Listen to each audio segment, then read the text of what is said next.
Welcome, welcome, welcome, everyone. Welcome to another edition of Remixing Politics and Culture with me, your host, Pam.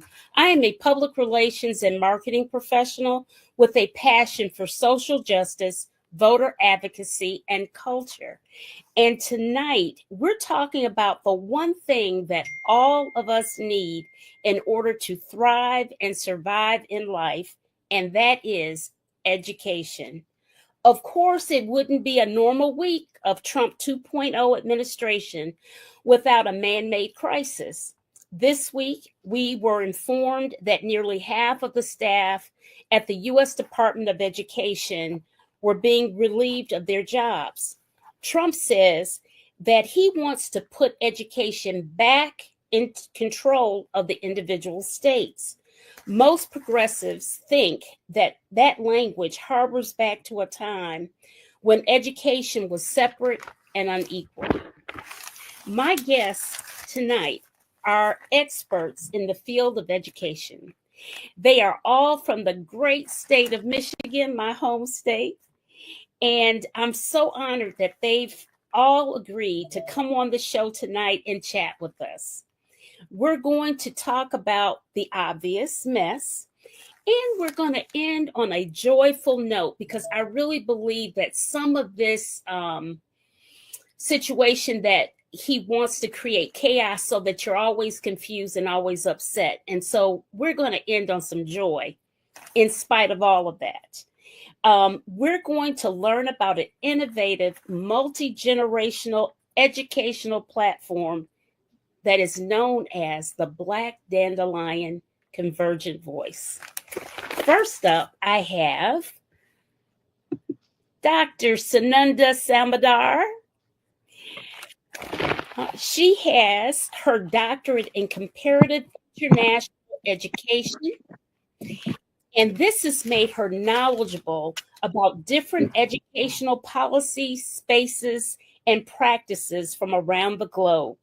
She has extensive experience in organizing platforms that address diversity and change in educational policy. She's organized a congressional debate for the historical 13th District in Michigan and prepared a panel to discuss the recent decisions of using public funds for parochial education. Dr. Sananda, I'm calling her Dr. Sananda, y'all, is an adjunct professor of anthropology and is chair of the Bangladeshi Cultural Club at Wayne State. She is a consultant on the Samaj Brown's Black Dandelion Convergent Voice. Welcome to the show, Dr. Sananda. So honored to be part of this conversation. Oh, man, Detroit's always on fire. I'll tell you that. We're ready. You know this. Right, I know this. Okay. And next I have Dr. Paula Whitaker Watkins. She has more than 40 years experience as an education and business professional. She has served as a literacy coach, as an assistant professor of education at Marygrove College, and as adjunct professor at Wayne State University and Oakland University.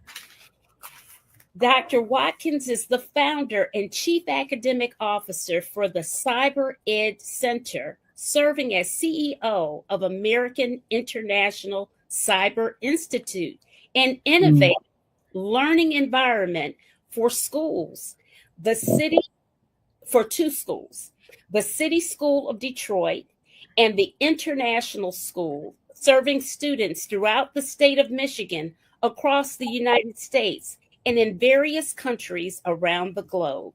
She has been recognized as the first Black woman to found virtual and cyber K-12 schools. Welcome to the show, Dr. Paula Watkins. Thank you very much, host Pam. I appreciate you having me. Absolutely, absolutely. And last but certainly not least, we have Samaj Brown. Samaj is Flint, Michigan's inaugural poet laureate and the recipient of the prestigious Academy of American Poets Laureate Fellowship Award in 2021. A lot happened during the pandemic. In 2022, Samaj was asked to speak as a keynote address at the Michigan Council of Teachers of English conference in Lansing, Michigan. It was there that the innovative, multi-generational, integrative literacy education platform was launched, the Black Dandelion Convergent Voice. And this platform, that is truly international in scope, was created from a poem that she wrote entitled, you guessed it, Black Dandelion.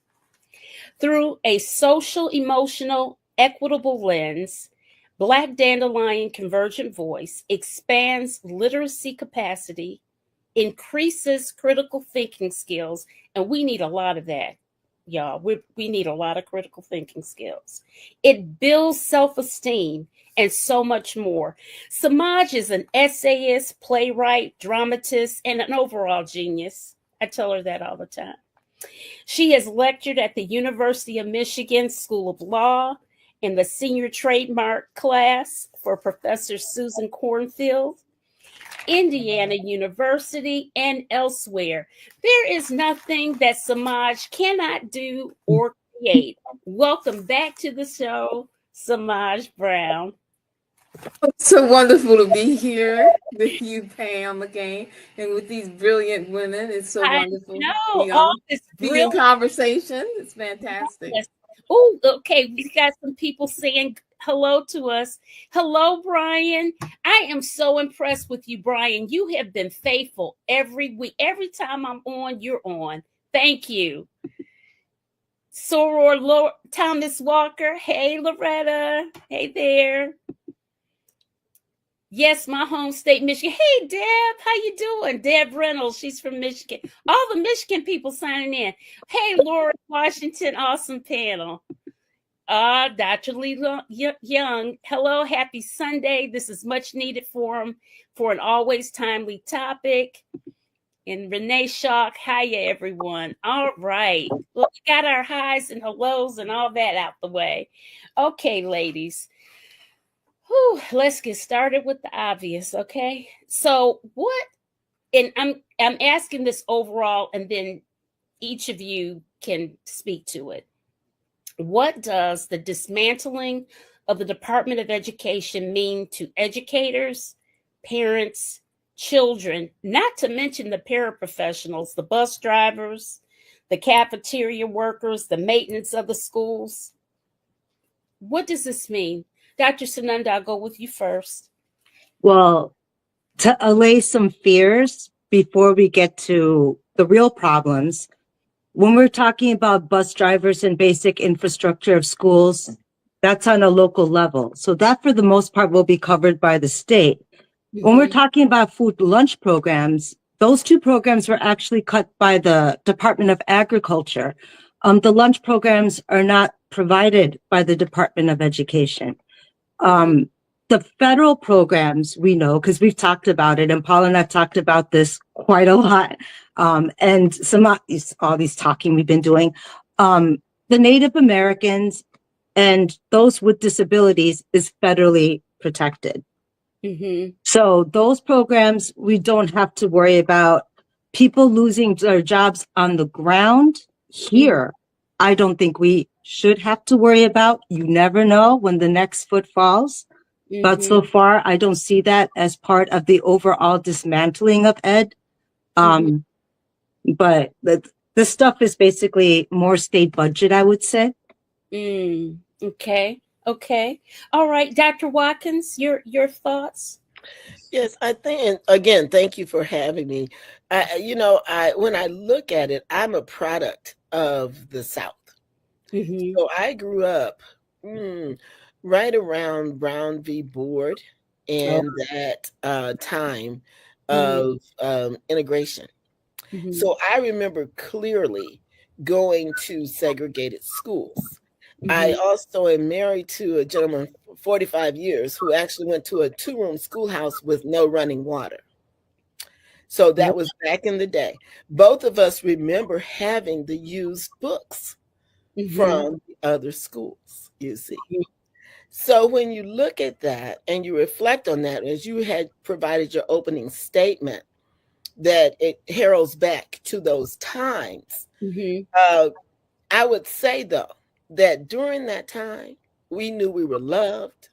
We had some of the best teachers who poured into us, and they encouraged us. There were those who were developed artistically, in terms of music and art, and sports. So I always believe that the glass is half full. When there's something that's beyond our control, in terms of the change, we still have to look at what do we do to accomplish what we need to accomplish, because you also said what we need is an education. So if this all happens, and without knowing, I quite honestly, quite frankly, can't say exact. I don't have a crystal ball. I can't say what all's going to happen, but I know that we can and will find a way. Yeah. Accomplish what we need to accomplish if we just remember the glass is half full. Okay. Samaj, your thoughts? So what I've been reading and what I've been hearing that is going to affect mostly Title I schools, and those are the schools that are in impoverished areas. And it's according to the Center for American Progress, they estimated something like 180,000 teachers would lose their positions, and that there would be a huge, but Dr. Sananda says otherwise, and she may know much more than I do, but I'm just saying what they're forecasting. Huge effect on the Individuals with Disabilities Act. And then they were saying that 95% of those with disabilities are seen in public education. That's right. And so it just keeps going. The Education Department office, the Civil Rights Education Department office, which navigates race and gender and disabilities, will be affected. And the Pell Grants are supposed to be affected greatly as well. Yes. And student loan repayments, and this goes on. So it sounds like a cascading mess, cascading big trauma, and very, very, very terrible and traumatic and sudden all at once. But to Dr. Watkins' point, it's also an opportunity. Okay. It's also an opportunity. Okay. Because in impoverished areas, I must say, the students that I service in impoverished areas are not doing well with this education department. If we're going to just tell the truth, they're not doing well. Now, someone could say, it's kind of like looking at something from a different reasoning point. We'll say, well, we can't measure how badly they'll do without it. So I'm looking at my students and I'm saying, well, certainly they're not doing well with the present education department that we have right now in impoverished areas. Reading scores are very low. Many students are graduating from school unable, they're not literate. They haven't had critical thinking skills. The nutrition that they do have isn't very good, but it's better than nothing because my students are hungry. Many of us are hungry. So people can argue, well, it's going to be so much worse without the education department that we have now that is failing students in impoverished areas. I would kind of like to make a point that goes along with what you're making. Now, with Pell Grants and all that stuff, there are these logistical arguments. They can displace this here, they could put that there. But what education, the Department of Ed mediates, which was like the second part, is civil rights. And what it also mediates, that has become very controversial now, is sexuality. And that has made it vulnerable. And we've always talked about this sexuality agenda, which is fine. We could talk about it another way, competing with civil rights since the onset of the 1990s. And we also know that the Republicans have been threatening with the dismantling of the Department of Ed for like 30 years. Yes, that's true. All I know is Highland Park, because Paul and I were Chamber of Commerce members at Highland Park. Oh. Highland Park hasn't had a public school for over 20 years. Mm-hmm. What? No district. What about Albion Public Schools? They don't have a public school system. Inkster? How about Benton Harbor? Do they have one still? Because here's the thing. They have. What explain to us. They have charters. They have charter schools. Charter schools. But they are charter schools are public schools. Publicly funded. They're using taxpayer dollars, right, to fund these public schools that are privately owned.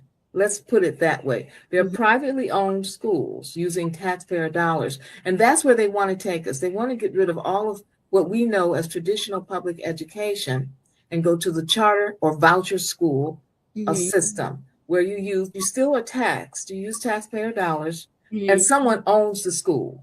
There's a conglomerate that owns the school. And I've seen it work very well, and I've seen it work it's just egregious.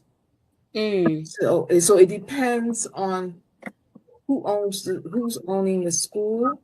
And when we had African-centered schools in Detroit, they worked beautifully because there was a commitment there. It was a community commitment.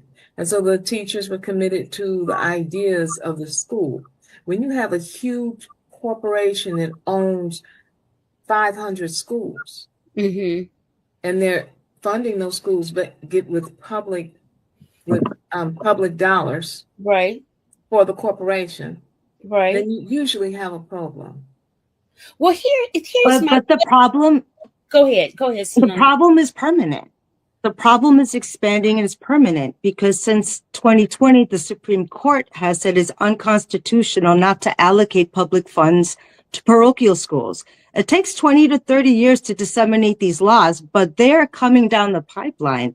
And this is a change to the Constitution, whether we like it or not. You see, a lot of times people think I'm for something or against something. I'm just looking at where policy is and what we should do on the ground, for instance. So on the one hand, there's the issue of protecting the Department of Education, which I completely understand. And on the other hand, there's also the colossal task of trying to figure out what the hell to do if they give us these state block grants, because we need to be in line for that too. Right, we need to figure out how to design our communities, how to figure out what to do with these charter schools. Because if they can give us block grants and the community comes with a demand and a budget, what can they possibly? It's always a struggle. Nobody ever wanted anybody to be educated. People want a docile public. And even from the beginning of education, whether we talk about Horace Mann talking about the rural folks that they were trying to educate or drunkards or whatever the case, they've always also talked about having a docile public, which is why having the community involved in public education is so important. The community has been taken out. We had the housing crisis. We had the water crisis, right? And we had school choice. Now, school choice worked on the west side of the state for the farmers, but school choice displaced our social capital, our communities. When they took over our schools, we were at midpoint and rising. Our schools were not failing when they took over our schools, and we had a budgetary surplus. What is going on is egregious, and this is going to affect certain minorities. Whatever happens with the Department of Ed or whatever happens on the ground is not going to affect suburban schools. Now, if you go into Bloomfield, Troy, Birmingham, they have overlapping schools. They have private school, public school, charter school, international school, back to back. If you look at Hamtramck and Dearborn, they've got more schools than children. And I know for a fact, right, that we pay for our kids. We always ask for education. There's not been one time Detroit's ever denied its children. So what's going on?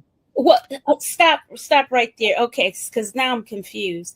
How is it now? Okay, we know and this is a fact. It's always been a fact that if you live in certain areas, your tax base definitely impacted your school. what type of school you went to, right? Of course. So how do you, without the Department of Education, the big federal entity that it is, with the civil rights and all of that, how do you make corporations who are owning the schools, Let me tell you. make them accountable? Let me tell you. Let me speak to that, please. Yes. May I speak to this? We have to reorganize our human capital. We have to reorganize our human potential. That's part of what Black Dandelion is about, and we'll talk about that later. Mm-hmm. We have to make sure that, let's say you have a failing, a terrible school in your, and it's owned by someone outside of your community. It's owned by a corporation, basically, and it's doing very poorly because they're doing very poorly. Well, you have to organize the people in the community and say to them, well, your school is in my community, and you are accountable to us, not just the board that you put together for a community board. No, to all of us. And so what that it's going to take education of the parents, of the people in the community, of the people who don't have any children in the school, so that we make the school a communal place that everyone is involved in. It's not just because I have a child in the school, I'm involved in the school. No, this is our community school. It's in our community. And so we have to reorganize our human capacity in our human capital. I see Dr. Watkins nodding her head. Because that is exactly what I was referring to when I said we were the children in the South. And I know it happened in Michigan as well in terms of the impact of Brown v. Board. But what had to happen, because remember, it was with due and deliberate speed. So there was no urgency of integration.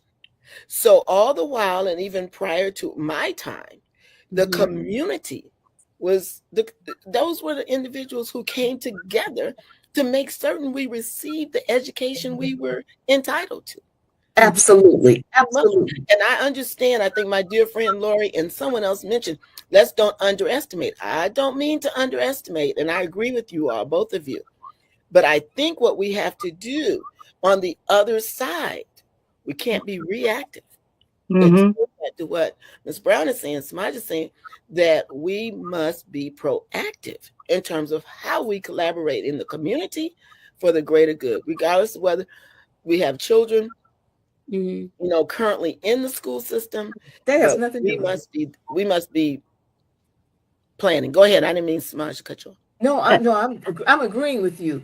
I'm saying that has, I'm commenting while you're talking. I'm sorry. That's okay. But I'm saying that has no, I said, you're right. I agree with you. When Dr. Sananda said, I'm paraphrasing, it's here. It's in the pathway. It's in the pipeline. We're going to receive it. It's on the way. So since it's on the way, and we know that, we need to be organizing. People are saying, well, what to do? Well, we have to get organized around these schools that are failing our children. We have to get organized around these schools. I went into a school the other day, there was a problem, and I said, I have poured a great deal of resources in here. This is our community school. I let them know this is our school. This isn't, I know you think it belongs to your corporation, but you don't have a school if you don't have children. That's right. And these children belong to us. These are our children. And we have to take that kind of ownership around, put our arms around these children that you don't know their names. They're dusty because they have the dust of poverty all over them. You just have to put your arms around them and say, these are ours. And they're as bright as the sun. If you give them an opportunity, they are just brilliant. You can't allow them to just decay in these schools. And that's true if it's a charter school or if it's a traditional public school. We need to go in force. What's funny is like my mentor, amazing dynamic historical person, part of Wayne State, passed a couple decades ago, Dr. Otto Feinstein, who did a lot of civics in the schools actually. He said, never expect the schools to give you your education. He's coming from a Jewish background. Being Indo-American, being Asian American, my parents never expected the schools to give me my spiritual food. And in Detroit, it's always been from the community as well. The food will always come from the community that makes education meaningful, memorable, and something that's agency and power, not something that makes children feel like there's no place for them. And in that sense, let's not look to the law. Nobody looked to the law to be freed. You know what I'm saying? Brown v. Board of Education only came down to Michigan in 1977, used to destroy our city. They don't use this shit for us. What happened to the 97 million in that literacy case after they took 250 million? Thank you. Where'd that money go? The budget. Explain, Dr. Sananda. Sananda, explain with what you're talking about. Context for people context. The context is we got to watch where the money goes. We can't be attached to rhetoric. We can't be attached to ideology. We can't be attached to parties. Detroit's a one-party town, guys. Hold on. This is what I'm asking for. We have a Democratic governor. I'm talking about Black folk as an Indian, with all due respect, because I come from the caste system. And I'll tell you, Brahmins don't care. And they make the most beautiful laws, and the children still die in India. And they die on the street, and no one cares. And we got plenty of beautiful laws that say they should have never died. It's the same thing here. We have to fight for the law, but the law is always too little, too late, and oftentimes serpentine. Dr. Sananda, could you speak to, I'm asking the literacy case? So the literacy case initially started in Detroit, I believe with the NAACP. It went up to a certain level, and then it got dismissed, and then they started it up again in Highland Park. It started in Highland Park, right? Because the public education system. And then they started it up again in DPS. Now, it went through the initial court stages, like the initial levels where we won, right? But now it's getting to the level where it's a higher court system and it's much more conservative. Attorney generals, like I think there were 13 attorney generals from different states writing in against these decisions. And there was a little bit of a political dance between Gretchen Whitmer and and people who really care about education in Detroit. Because the idea was, are we going to get this 97 million now and cash out, or are we going to keep going up the appellate system and get turned down? Right? Correct me if I'm wrong. It took forever for her to turn that $97 million over. Number one. But number two, when she turned that money over, she erased the case from the docket. That case does not exist in our history. When the students sued because they felt they had a right to read and literacy, am I correct? Yes. But what I am talking about is the fact that that case does not exist. They won. And then the case got taken off of history. They got the 97 million. But in terms of legal history, nothing happened. So we just have to depend on people like you with a long memory. Oh, gosh. Sounds like. There's a bunch of questions in the chat. Brian Jones, we don't have a lawyer on the panel, but he asked, can the Supreme Court do anything like during the Roosevelt administration? I'm not sure. What did the Roosevelt administration did so many things. I mean, that's why we have that's why we have Social Security and all of that good stuff right now. I'm not. Does anybody understand that question that he has? I would say I understand the question, but I cannot speak legally to say and respond to it. But I do comprehend what he's talking about, because there were some things that were done, like the Conservation Corps. I believe he's talking about those type of things that were spread throughout the country to develop. And there was a prior question, I can't recall who it was from, about schools and trades. Yes, that's right. That's right. Because that's what that conservation court established. But I cannot speak to whether the Supreme Court can. I'm not an attorney. So what do you guys think about this question? How are those schools, I think she's talking about the charter schools, held accountable to make sure that students are prepared to go to college or to pick up a trade? Who measures their accountability? May I say something here? And Paula, please pick up on it, because you're headmistress and you know how it should really work. And what's interesting is when I met Paula several years ago, she said, you know what? The charter movement actually started in the South when the public schools weren't educating us. And look at how that has flipped. Look at how that movement has flipped. But I'm sorry, Paula, you go on. No, you were right. It's well, just a little history in that way. In Virginia, when we were going through back to Brown v. Board, and the schools were all shut down so that the Black and brown children would not be allowed to go to school. Hence the establishment of what Samaj appropriately called public school academies, if you will, where the federal funds are utilized for those PSAs. We tend to have that nickname now, charter, but that's where it, the growth of that. And so out of that came the situation where a community of people had an initial negative response because students in Virginia who didn't go to school for a year or more unless they had family members in other states where they could be sent to go to school.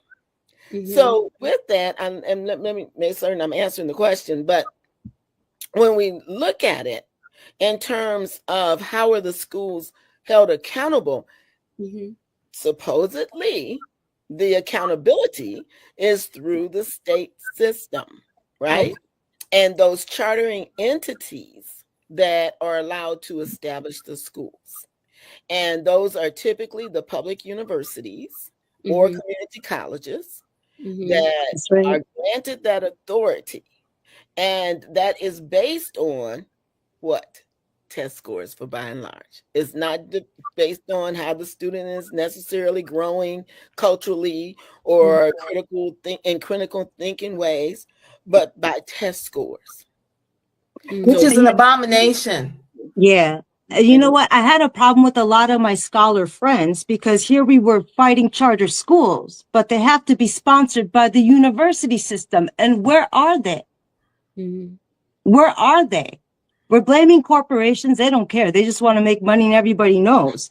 But who is holding these universities accountable? Because these kids even have the idea that they're going to go to Lawrence Tech and then they don't.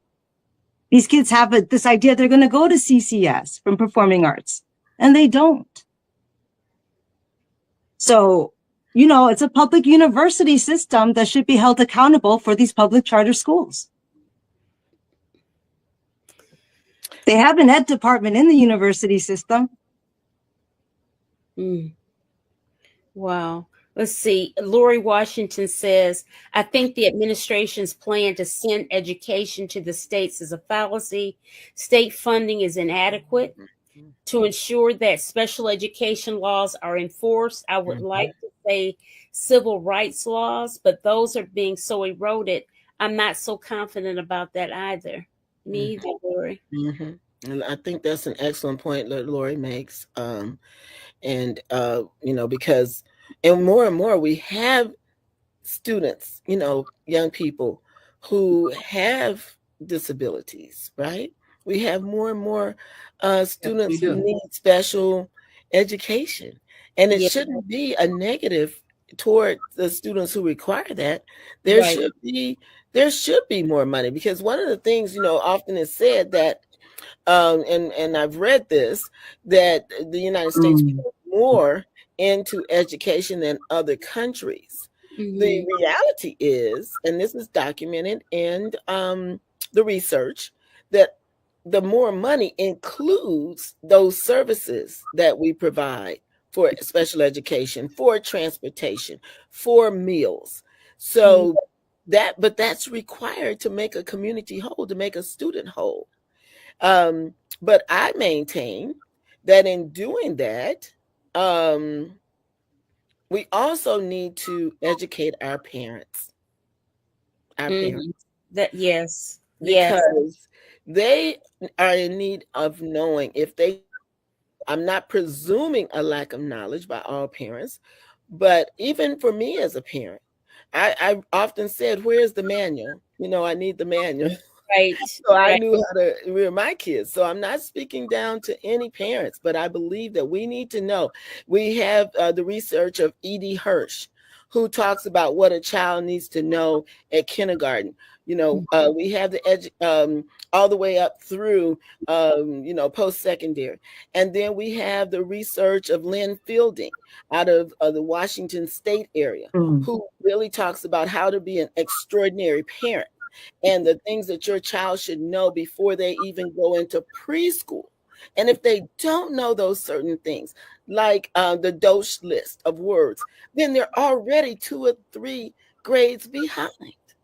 So if we don't know that as parents, if we don't surround these parents to help them understand what students need to know, then we're also failing.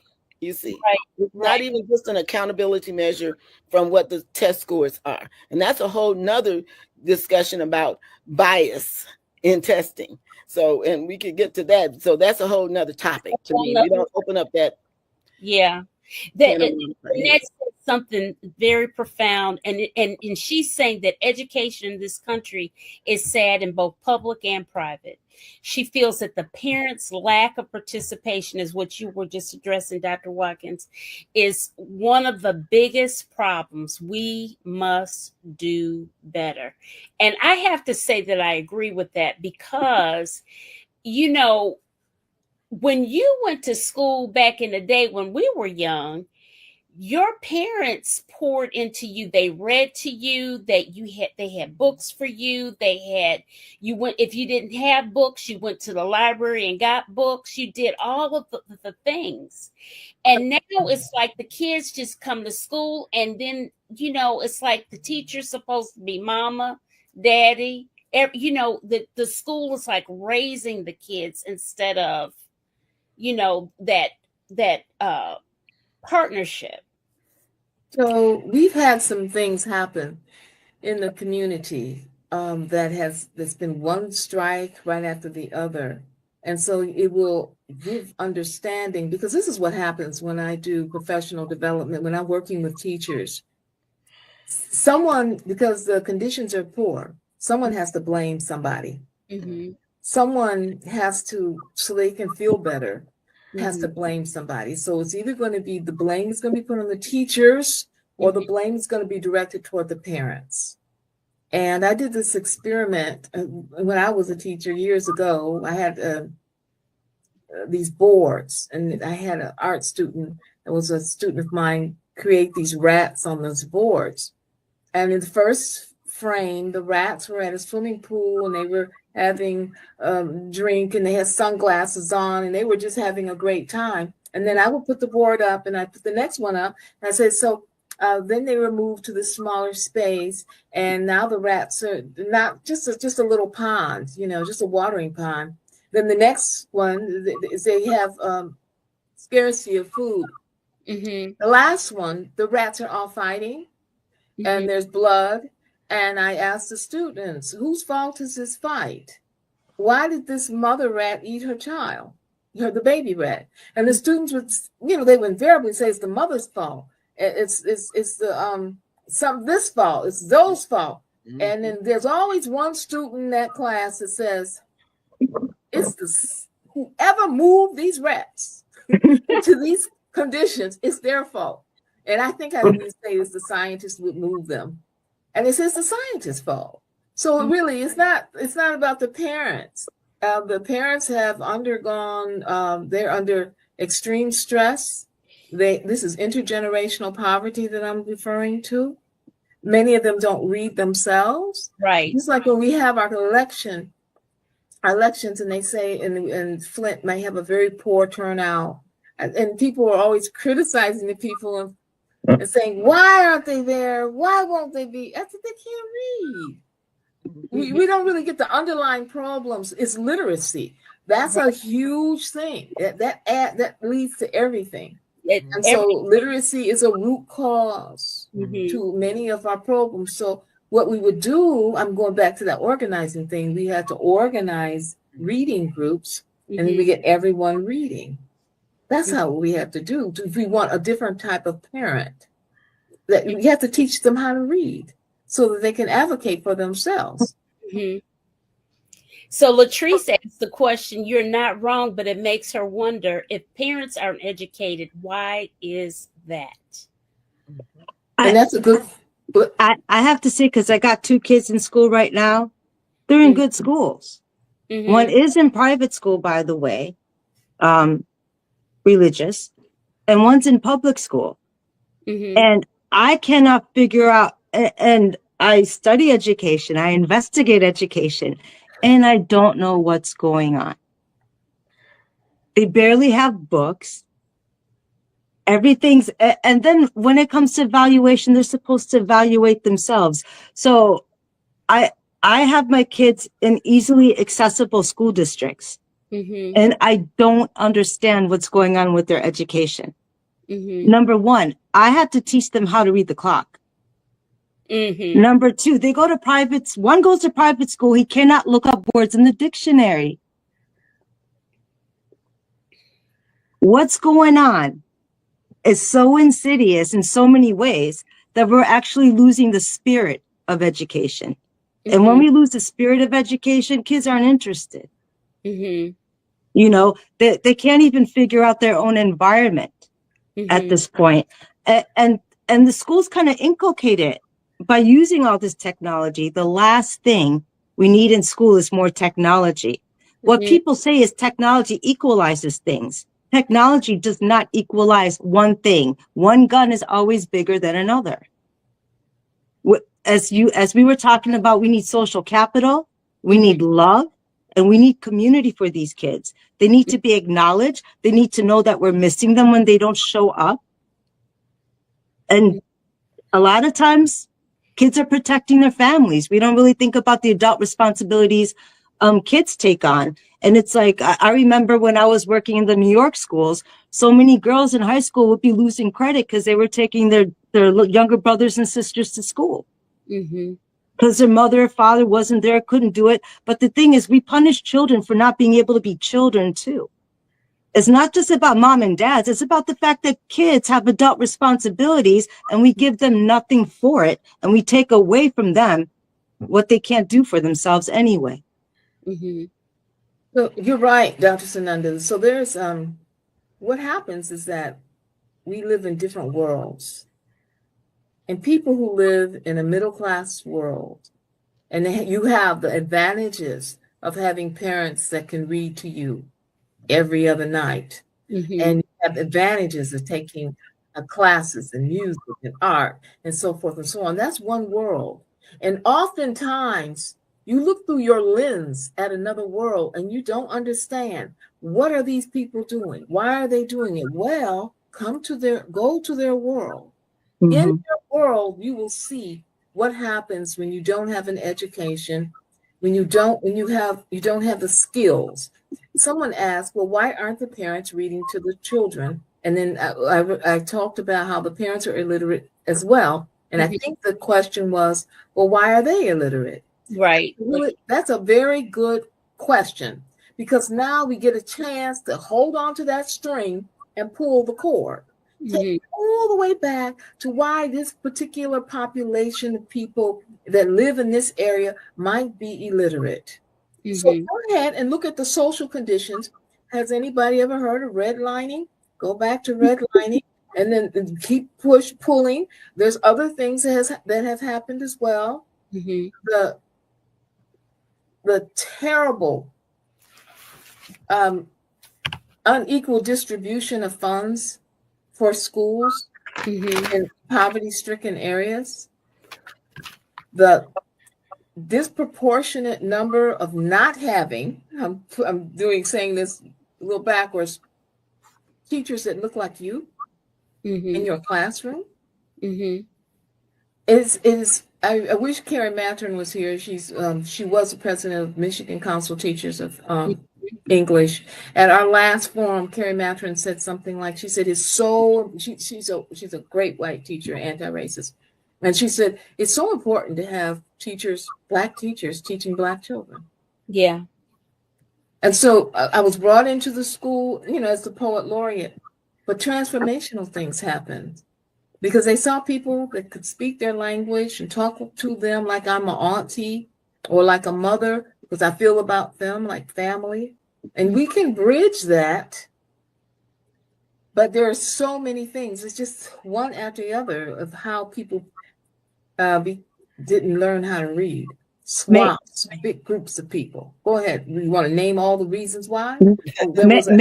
May I ask Paula about this phenomenological thing she did? Because there's such a great overlap between the two of your experiences, even though you approach literacy. It just goes exactly into what you were saying. I remember, Paula, when you were talking about you and Wayne going door to door to sign up people, but not for a GED, but for a diploma program. She will not give GED. She gives her students diplomas. So they were going around trying to sign up kids door to door. Remember, there was a time where we had commercials in Detroit. Can't find a school. Anyway, they ended up signing up whole families. Mother, daughter, grandmother, mother, daughter. And they got through school together. I saw this in the community college. You don't see family in the 4-year system, but I see grandparents with their grandkids come into it's right. But go on, you guys. Yeah. Well, go ahead, sis. That's what I'm glad you brought that forward. That is so important. It's a family. I have this whole idea that I think it generated, you can tell me, Dr. Watkins, it happened in the 70s when everyone started talking about we're going to teach nutrition to the students. We're going to teach this to the students. It was all these different things they were teaching to the students. The students don't exist in isolation. The students exist inside of a family. So the entire family has to be embraced. If you teach a child, you have to teach the family, you have to teach the parents. This is intergenerational. This is that's why the approach is wrong. And when you have the wrong approach, you don't have the right results. So we need programs that are intergenerational, that embrace the family instead of stigmatizing the parents, to bring them in. We know we have a school, to the question, why can't they read? There's a school to prison pipeline, right? Yes. So we have certain areas of the country that is a school to prison pipeline. They make sure that the students are illiterate. And we have 85% of youth that have encounters with the penal system are illiterate. Yes, we know that. That's a fact. A fact. And reading and writing is not some kind of astrophysics. It's something that can be done. Most people can learn how to read and write. So there needs to be a question, just like her question. Why can't these children read and write? Imagine 12 years of making sure these kids don't read and write. It takes effort to make kids not learn. You have to work very hard. You have to work very hard to create a school system where the students graduate in the 12th grade and they're illiterate. That's right. A lot has to be done. So firstly, they can't pass through my class. Because when I was a 10th grade teacher, and I had students that were passed to me that could not write and they could not read, but their intellect was very, very good. And I'm teaching biology and chemistry, then we're going to set up a reading lab. Yes. And they're going to learn. We're going to use, back then they were tape recorders. And we'd use tape recorders for their answers. And then from their audio, then we would transcribe their audio. We would give them the opportunity. And they started reading. When they started writing. And they started to excel in 1 year. So I had them for 1 year and could teach someone how to read. How can they go through the entire system and not know how to read and write unless the reason for the system is to funnel them into the penal system because that's a money-making place. So I think we have to think about this from a totally different perspective. Right. Mhm. Right. And along with your approach, one of the ones that we've used with parents, as I said, because as Dr. Sananda said, we went door to door, knocking on doors, and invariably there would be one person who had not graduated from high school, but then they'll call someone from the back of the room, and then they'll say, well, get the person down the street. Okay, so then we're going to have the tutors, not just for the, kids, the young kids, but also for the parents, you see, so that they're all engaged. Because many times we heard something that I just couldn't fathom was that I'll be the first one in my family to graduate from high school. This is America, right? America. So we utilize the Marva Collins method. Yes. And I know you all have heard of her. And in her method, very similar to what you're saying, Samaj, is that you're going to instill the critical thinking along with teaching reading, writing, and math so that there's growth as they come into the program. And that's what we had to really infuse in terms of, and someone just wrote it to look at the whole, they said whole students, but you're right, holistically. And the whole family here. We have support. The whole family, exactly. and holistically. That's what we have to do. And it's been done so many times successfully. So why isn't it modeled all the time? That's the question. Black Dandelion has taken all. It's a little different. Black Dandelion surrounding a poem. Yes, let's. You know what? You really almost need two shows to theory on this on education. But it's getting late, so let's segue into what is Black. We're gonna get into the joy part now, right, y'all? We're getting into the happy part. Yay! Okay, what is Black Dandelion Convergent Voice? Well, go ahead. Black Dandelion Convergent Voice is an international integrative educational platform. And it's based off from a poem I wrote called Black Dandelion and off from my practice in pedagogy, PSL, Poetry as a Second Language, the Samajian method. And one of the key points, and I'll say a couple more things about it, from the third grade all the way past graduate studies. It's being studied and engaged. And that's what's so wonderful about it. I'm calling it spectrum education. And in different subjects, everything from ecology, all the way to language arts, geometry, women's studies, and on. We're looking through the lens of this Black Dandelion poem. And it's very exciting. We have the Black Dandelion Literacy, City of Flint Literacy Week. Yes. April the 7th through the 12th. I'm going to put up the right now. Okay. And we have many, many workshops. We're looking at Black Dandelion and the neurodivergent learner. We have Dr. Simeon and... Do you see it? Yes, I do. See the flyer? Okay. And Jennifer Seymour Dunton, they are doing that workshop. It's going to be fantastic. And there are other workshops as well. Mental health and wellness. Social workers from Contra Costa County in California have adopted Black Dandelion, and they drew these beautiful Black Dandelion pictures and sent them to me because of the seminar. And they're using the techniques to help their children and themselves. So it's very, very exciting. The best way to talk about Black Dandelion is by somebody asking me a question. Okay. I gotta say something that's a question. Okay.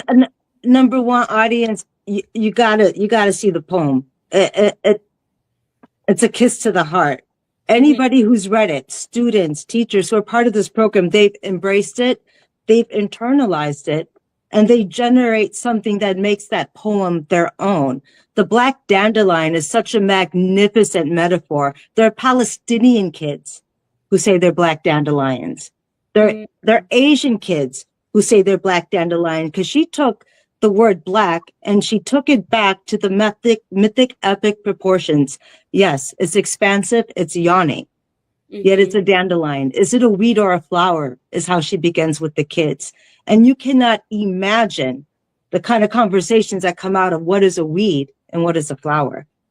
Ah. And who gets to name you a weed? Who has the naming rights to call a flower a weed or not, or say it's not a weed? And that takes us, and then we do art with the Flint Institute of Arts, are one of our partners. So let's say the student responds to the poem in poetry or in prose.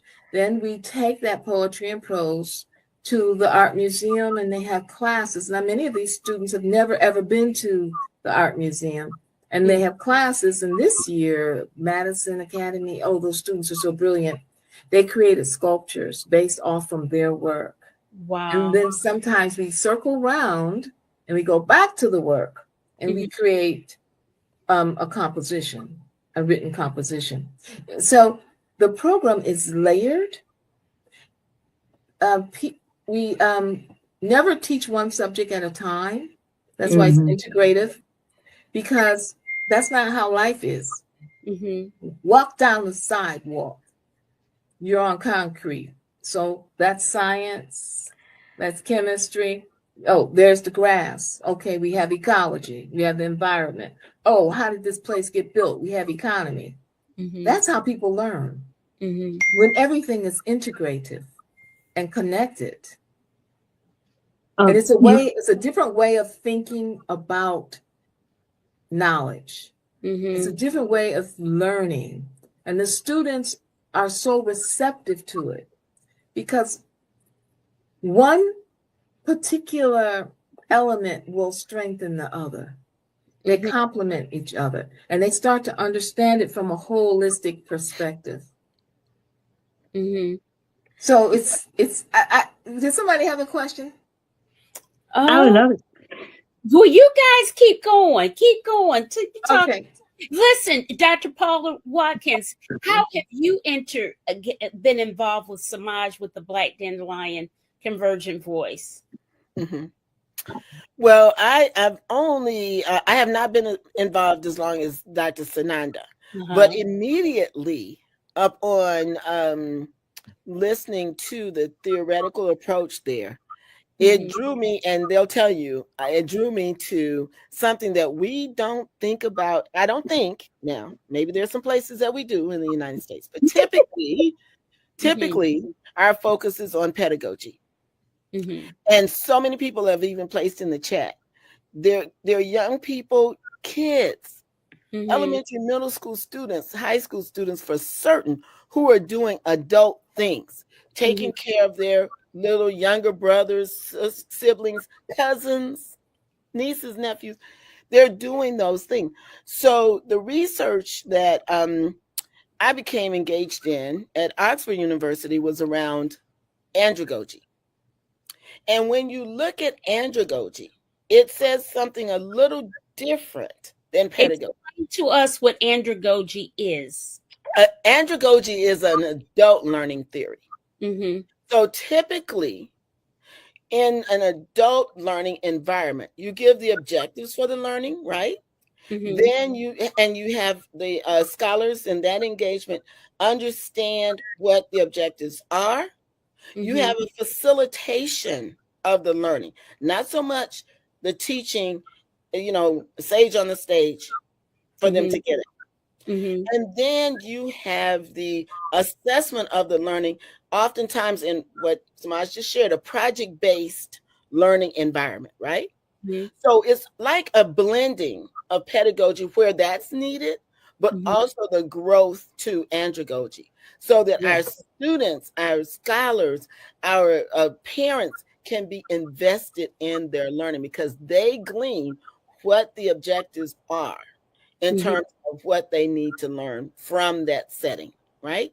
Yes. And also the peer-to-peer Oh, learning. yes. Oh, So absolutely. critical, so important. So as soon as I heard, about Black Dandelion Convergent Voice Theory, it took me to that place that we have to grow a bit from pedagogy to infuse andragogy into our learning institutions from a K-12 setting particularly.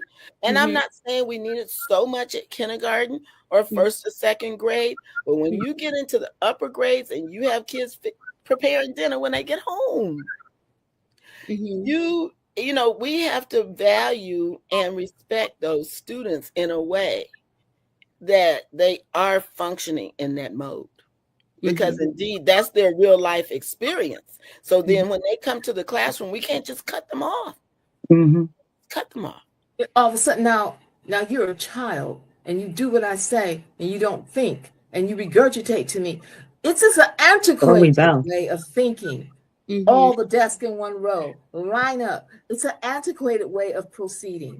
And if they're lining up and the desk all in one line, that just lines you up either for sports or for war or to march in line. So we have to really get away from this. Because I just want to interject how long y'all been in the struggle and how even though this ominous thing is happening, because I just want the audience to know that Mrs. Samaj Brown is a mad scientist.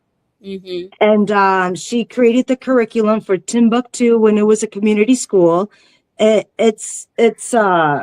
test scores were negligible. I mean, the numbers were an asterisk before she got there. All right. After she got there, things changed so much that the state had to send somebody down there because this could not be happening. Yes. I remember that story. Now, I'm not done with the story because we're going to go back and forth a little bit because, historians, they're too cynical to be done in a good note. You got to go to bad note and then back to the good note. Okay. So then Timbuktu was a community school, got pushed into charter. They were told they were going to be okay as charter. And then they didn't have a place to work anymore. And that's how Timbuktu got closed down. But the seed of Timbuktu, the spirit of Timbuktu is in Samaj and everyone else. Timbuktu never closed down. That's beautiful, Dr. Sananda. So they did call me in. The statistics were negligible, like Dr. Sananda said. But I looked at, we were doing MEEP scores then, these standardized test scores. So that's something else I do. I look at standardized tests and I look for the bias, the cultural bias. And so the question was, one of the questions, which was like a topographical question, is the earth alive? So we have all these Black children with parents from the South, and they ask, is the earth alive?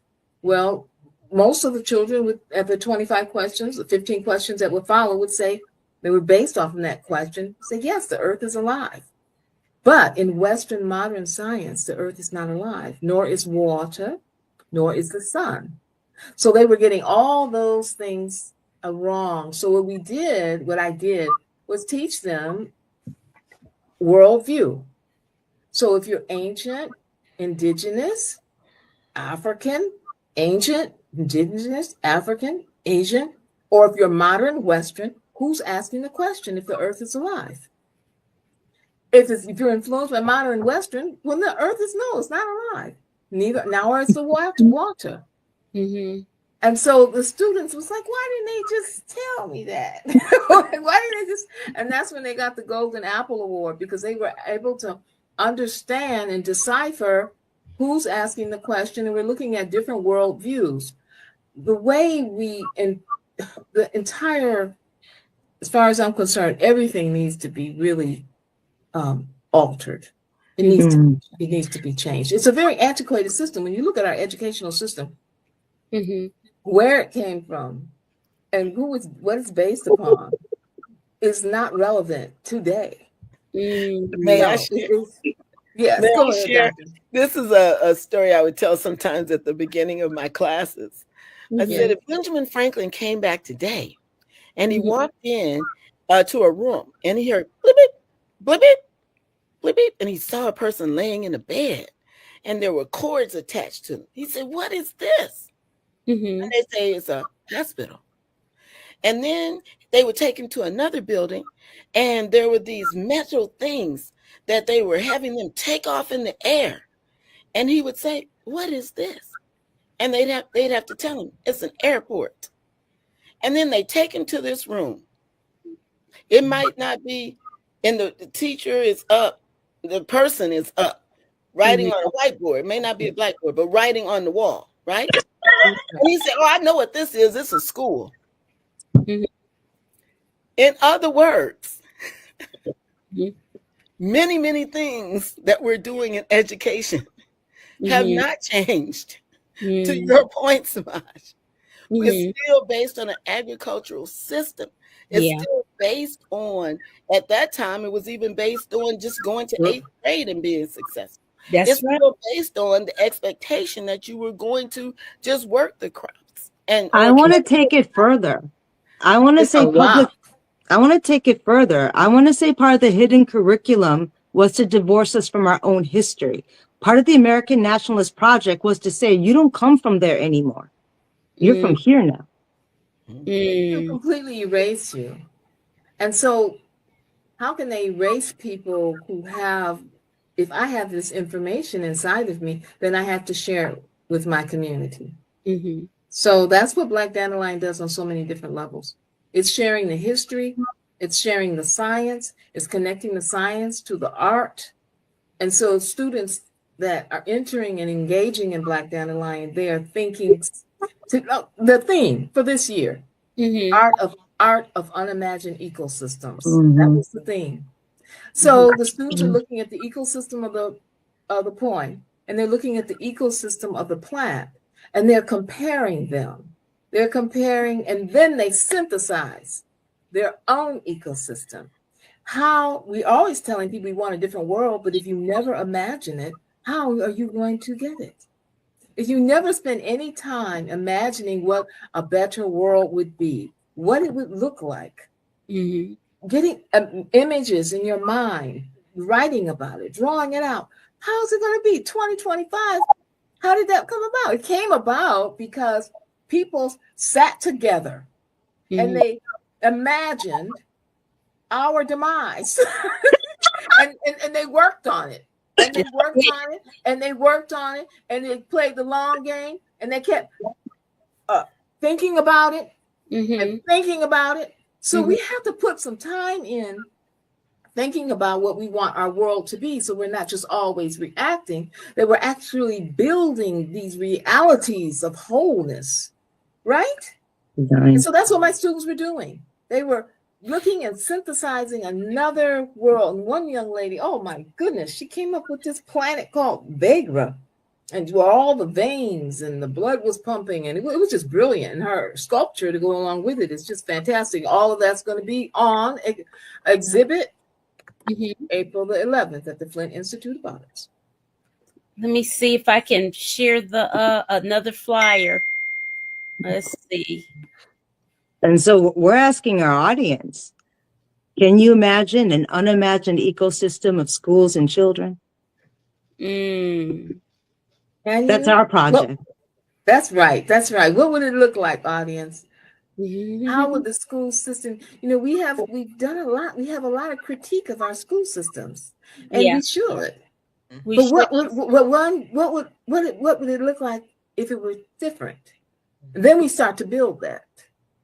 But we have to have the imagining. You have to have the image in your mind, right?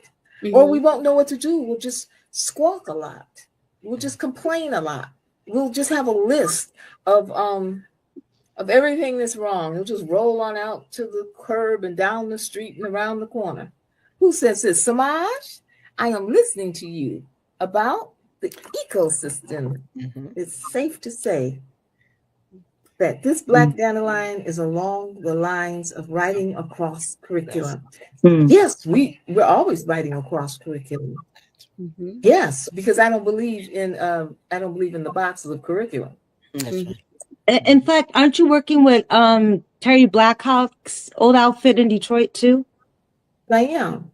So on the 17th, I believe, I I can't tell you the date right now. It's either 16th, 17th, or 18th. And I Shout will out be to Dr. Blackhawk. That's right. That's right. It's called Inside Out. Inside Out. Mhm. And as a point of Inside Out, personal citywide. privilege, she was my classmate. We were classmates together at Oakland University. Really? Okay. Yes. Didn't she do a great job of creating this? And so, yes, I will be with them in April for the Citywide Poets, and I'm looking forward to that. That's going to be fantastic. And the Broadside Lotus Press, they're doing a wonderful, fabulous workshop called Flowers for Fascism. Black Dandelion writing as resilience. All right. What's the website address where people can find all this good stuff, Samaj? Okay. Black Dandelion Convergent Voice. Those 4 letters. B D C V. Black Dandelion Convergent Voice. Literacy. Week. .com. Okay. Yes. And please register.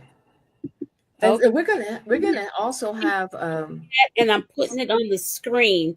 You guys go to this for the people who hear this show on the afterplay. Go to this website, BDCV, Black Dandelion Convergent Voice, literacyweek.com, and you can learn all about it. You can invite Samaj, and she's got reading Reading Word Warriors. Amazing. Yes, Amazing. I must say something. May I say something about these wonderful women? Yeah. They're volunteers. They're fantastic. Some of them are retired educators. They enter the classroom with me to work with students with literacy all the time. They're the Reading, Writing, Word Warriors, and they are fantastic. And if any of them are looking at Rosie Ray Henderson and Jennifer Seymour Dunton and Jean Edith Withy and Roberta Bobby Sweetman. Woo, I said it. I got them all out. Chat. Yeah. All right. Listen, you're gonna have to come back. You're gonna have to come back. Because it's so much information, and we could have kept going and going and going. Yes, we could have. Maybe we can start. I don't know. I'm not doing your show, but we can start with how the curriculum or how it needs to change. What needs to happen to make this, to fix this? Because we got the templates in the community. We just need the budget and the network. Well, maybe that'll be another show on how do we fix education. Strategize. Yeah, we can do that on the show. We can do that. Yes, that's right. No, that's so fun. Yeah, maybe one of y'all could get us a lawyer. We can. We know lawyers. We know lawyers and have that'd be fun. So we could have a lawyer on to discuss some of this stuff. Maybe that would be something that Professor Irving Joyner would like to take on. He's a civil rights professor and criminal law professor and all that at North Carolina Central University. And he's an excellent communicator. So he'd be somebody. Maybe he'd like to chime in. And we have one who was in our chat who previously worked in education, and I won't call her name out, but unless I get permission. But she may be wealth of knowledge as well. Okay, I got all the. Thank you. I got all the names. And we're waiting for your panel. We want to come to your panel on this.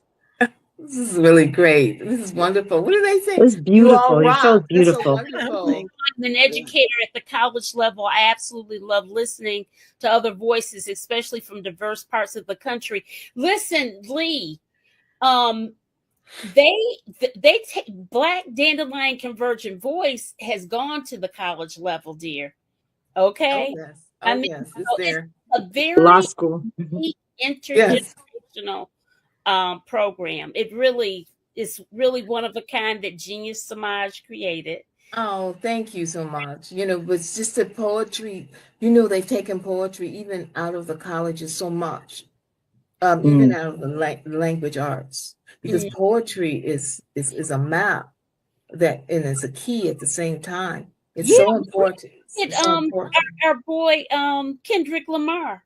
Thank you. I was just gonna say that, but I was trying Not to like let us. everyone that's so Not much. like us.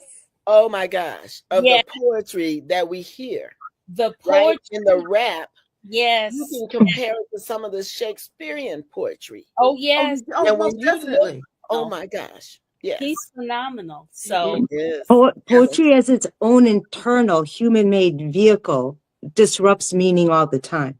Mm-hmm. And that's why it's so important to use PSL, poetry as a second language, with the Samajian method. I use it as a technology. It's not just something to sit, it's something to do and change and make and synthesize and analyze and break it down. And that's what poetry, when you use it correctly, sometimes poetry is not used this way, right? As a technology. You just read it and you say, but that's not what we're doing in PSL, poetry as a second language. It is your being. Yeah. Kay, our soror Samaj, she's my line sister. She says, you and this panel moved us from a dismal discussion to a dynamically uplifting moment. And that was the purpose. I kept saying, we got to get some joy out of this. Yeah. We don't have time to waste. We got to put pen to paper. We've got to see the glasses half full, and we have to be proactive. And it is. It's amazing. I just wish I could get everybody here that week, April the 7th. Go to the website and sign up for some of these. It's all free.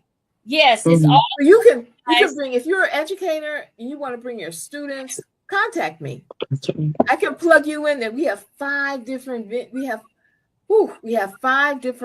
stages going on. FIA, University of Michigan, Flint, the library, Glory Coast Library, Totem Bookstore, as well as Mount Wash Gallery. Those are 5 stages that our students and our community can speak on and can do public presentation. And then we have all the different workshops in different places. So you have to find your spot. And then we have an elegant reception as well, the Flint Institute of Arts. Yes. Where there's going to be a student exhibit of all this art we've been creating through Black Dandelion and their written compositions. Someone just said, who is Kendrick? So if was he being serious?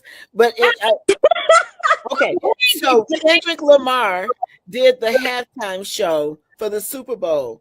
And when I tell you there were so many older people like myself who were like, I don't want to hear that. It didn't make any sense. Brilliant. And I had to send them like the layout of what he was doing and what he was saying in his song. And the words and why he had Samuel L. Jackson playing Uncle Sam. Oh, it was so deep. It was deep, knee deep. That was, I mean, all the metaphors and the history and all of that. It was brilliant. It was like Hamilton on steroids. Paula, I'm sorry, but I just gotta mention for our viewers that you're national and international for any loved one who wants a diploma. Yes. Not a GED, my friends. Not a GED. Earn a diploma, yes. All right. Listen, guys, one thing that I have to ask you, please thumbs up this video wherever you are listening from. If you're on YouTube, please subscribe and like, thumbs it up, and please share the video. Sharing is caring, and it's free, and it helps us get the word out to more and more people. We need to get the word out more and more people need to know about these brilliant women that you've heard. The thing that I love about media today is that if you have the chutzpah and the craziness to do this, like I do, you're doing a marvelous job. You do a lot, and you can expose a lot of people that are doing amazing things, and they may not be on the networks or anything yet, but they can be on other channels that, you know, and just see, educating you about stuff that you didn't even know about, right? Mhm. Right. Samaj has Black Dandelion. I remember when it was just an infant, all of this, and it's all over the place, and I'm happy and so proud to see it. So Pam, thank you so much for- AT&T took it and they made a lovely visual of it. Yes. I mean, we've talked a lot commercial. about Black Dandelion, but we have not experienced that poem. Viewers, please go take a listen to this poem. It's just something that involves everyone. It's a poem of consciousness and love. Google, you can put Samaj Brown's poetry or whatever in the in your YouTube finder and see a bunch of presentations and performances, some with her husband, who's a genius, and he created this instrument called an arborloon from trees from their backyard. I mean, it's just amazing people. But anyway, guys, like the video, please share the video with others, and we're going to say goodnight to these ladies, and we will have you all back. We have to Thank you, Pam. It's been so wonderful being with both of you.